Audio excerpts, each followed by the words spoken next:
हरिओम. अमृतानुभव. योगदास श्री जय गणेश जोशी यांचे प्रवचन. अध्याय 4. ज्ञान अभेद कथन. ओवी क्रमांक 23. आणि ज्ञान ऐशी सोये ज्ञानपणेची जरी साहे, तरी अज्ञान हे नोहे ज्ञानपणेची. अर्थात तथापि प्रज्ञा जाणायची सोय भौतिकामधूनच आहे.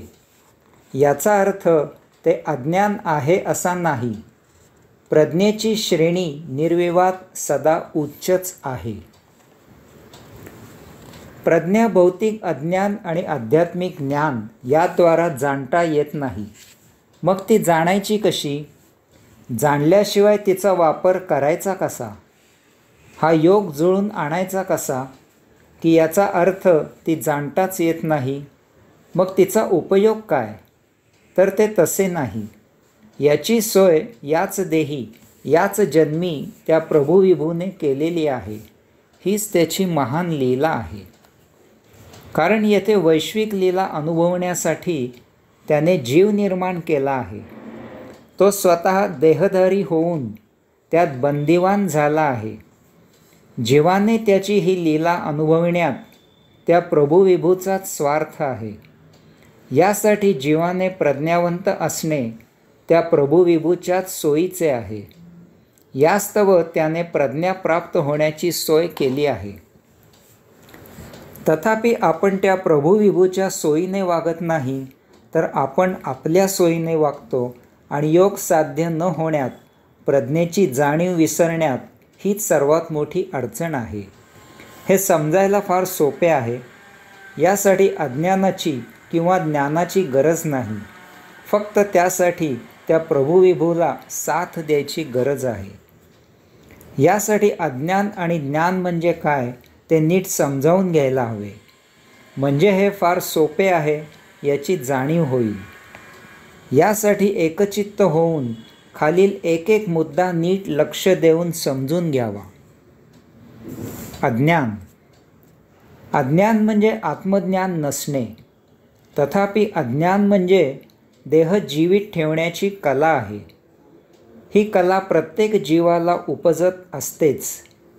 प्रत्येक जीव प्रसंगी महाप्रचंड धडपड करून कसेही करून जीवित असण्याचा प्रयत्न करतो. त्यासाठी त्याला आत्मज्ञान याचा अर्थ ज्ञानाची गरज नसते.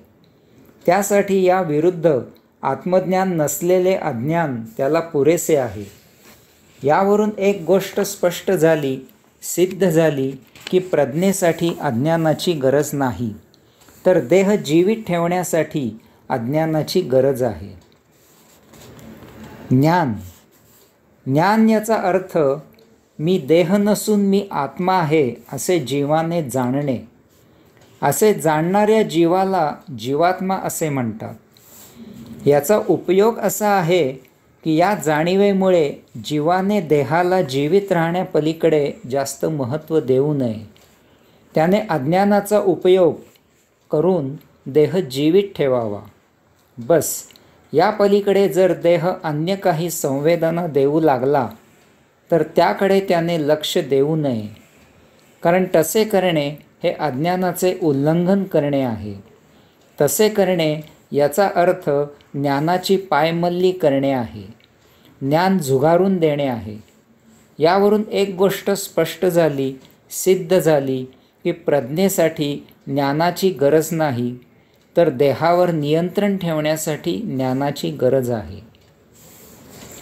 अज्ञान ज्ञान. अशा प्रकारे आपण पाहिले की अज्ञानकलेने देह जीवित ठेवावा आणि ज्ञानकलेने त्यावर नियंत्रण ठेवावे. अज्ञान आणि ज्ञान याचा योग जुळून आला तर येथील भौतिकाचा सुयोग्य उपयोग होतो. देह जीवित राहतो आणि जीव या विश्वाचा साक्षी राहून फक्त आस्वाद घेऊ लागतो. जीव साक्षी राहून या विश्वाचा केवळ आनंद घेऊ लागतो. अशा प्रकारे देह जीवन जगतो. याचा अर्थ तो आत्मप्रेरणेने जीवन जगतो. स्वच्छंद जीवन जगतो. जीव भौतिकाचा फक्त उपयोग करतो, त्याचा उपभोग घेत नाही. याचाच अर्थ तो कैवल्यात जीवन जगतो. तो कशातही गुंतत नाही, अडकत नाही आणि म्हणून त्याला आणखी निराळी मुक्तीची गरज नाही, कारण तो कधीही अमुक्त नसतो. प्रज्ञा याचा अर्थ अज्ञान आणि ज्ञान याचा अर्थ ध्यानात घेऊन याचे कधीही उल्लंघन न करता जर जीव जीवन जगला तर त्याला कधीही शारीरिक, बौद्धिक, वैचारिक, मानसिक, काल्पनिक इत्यादी प्रश्न निर्माण होणार नाहीत. याचा अर्थ त्याचे आत्मप्रेरणेने जीवन जगले जाते. याचा अर्थ तो आत्मज्ञानाने जीवन जगतो. आत्मज्ञान अंतस असते. ते अंतःकरणामधून येणारे असते. ते उत्स्फूर्त असते. त्याचा देहादी इंद्रियांशी काहीही संबंध नसतो. यालाच प्रज्ञा असे म्हणतात. यावरून एक गोष्ट स्पष्ट झाली, सिद्ध झाली की प्रज्ञेसाठी अज्ञानाची, ज्ञानाची गरज नाही. प्रज्ञा आत्मिक आहे, स्वयंभू आहे आणि म्हणून ती प्रतिक्षिप्त आहे. सूत्राशी संबंध. अशा प्रकारे प्रज्ञा देहामधूनच, अंतःकरणामधून, परंतु देहातील अंतःकरणात वास्तव्य करणाऱ्या अंशात्म्यामधून उत्स्फूर्तपणे प्रगट होते. म्हणजेच ती जाणायची सोय या भौतिकामधून आहे. प्रज्ञा जाणायला देहाचा उपयोग करावा लागतो याचा अर्थ ते अज्ञान आहे असा घेऊ नये. कारण येथे देहाचा उपयोग प्रज्ञा निर्मित करण्यासाठी होत नसून देहाचा उपयोग ती फक्त प्रकट करण्यासाठी एक माध्यम म्हणून केला जातो. प्रज्ञा ही अज्ञान आणि ज्ञान या पलीकडे आत्म्यामधून निर्माण होते आणि म्हणून ती निश्चितच श्रेष्ठ आहे. इशारा.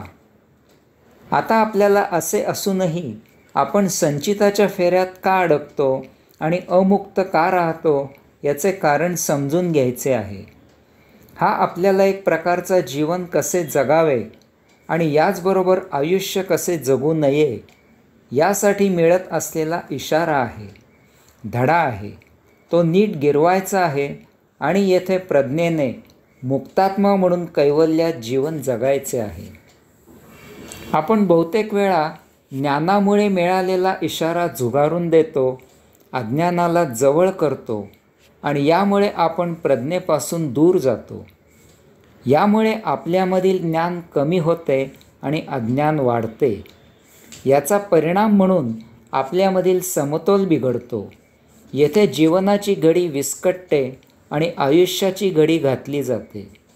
अगदी बारीक सारीक गोष्टी असतात, तथापि त्या महा उलथापालथी घडवून आणतात. आपण जेवत असतो आणि आपल्याला ढेकर येते. ही ढेकर अंतस असते, ती प्रज्ञेमधून येत असते. अन्न खाऊन पुरेसे झाले याचा तो इशारा असतो. तत्क्षणी आपल्याला ज्ञान जागे करते की आता खाणे पुरे करावे. तथापि अन्नाची रुची आणखी खाण्यासाठी अभिलाषा निर्माण करते आणि हेच अज्ञान असते. ते ज्ञानावर स्वार होते. आपण आणखी खातो आणि त्याचे दुष्परिणाम भोगावे लागतात. आपल्याला आपल्या जीवनाबद्दल काही अपेक्षा असतात. पुरेशी आमदानी, छोटेखानी घर, त्यात आवश्यक सुखसोयी, लहानसे छान कुटुंब इत्यादी अशी ही यादी मर्यादित असते. बहुतांशी ही यादी पूर्ण होते. येथे प्रज्ञा प्रविष्ट होते.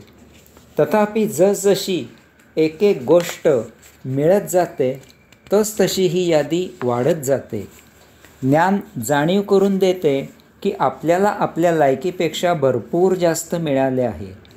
तथापि अज्ञान यावर स्वार होते आणि ती जास्तीची अभिलाषा पूर्ण करण्यात दुःख, कष्ट, पीडा, त्रास ओढवून घेतला जातो.